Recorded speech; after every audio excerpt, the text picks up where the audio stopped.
اللہ کے پیارے رسول صلی اللہ علیہ وسلم نے فرمایا ہے کہ جب تم سوتے ہو تو شیطان 3 گرہیں لگاتا ہے، گنڈا 3 گرہیں لگاتا ہے تمہارے کان میں اور کہتا ہے سو جا سو جا سو جا، رات لمبی ہے۔ حضور فرماتے ہیں جب بندہ سویرے اٹھ کے اللہ کا ذکر کرتا ہے، چارپائی پہ اٹھا، اس نے اٹھنے کی دعا پڑھ لیا، الحمدللہ کہہ لیا، اللہ اکبر کہہ لیا، یا اللہ تیرا شکر ہے، اپنے لہجے میں کسی طرح اللہ کا ذکر کر لیا۔ جب وہ رب کا ذکر کرتا ہے تو شیطان کی پہلی گرہ کھل جاتی ہے، اور جب وہ وضو کرتا ہے تو دوسری کھل جاتی ہے، اور جب نماز پڑھتا ہے تو شیطان ویسے ہی دور ہو جاتا ہے۔ لیکن حضور فرماتے ہیں جو صبح سویا رہے وہ گرہیں قائم رہتی۔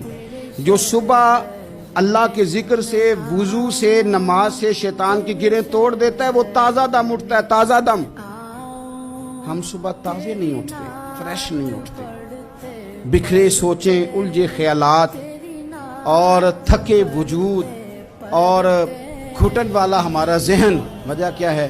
وجہ میرے عزیز صرف اتنی ہے کہ ہم رات کو دیر تک جاگتے ہیں، صبح دیر تک سوتے ہیں۔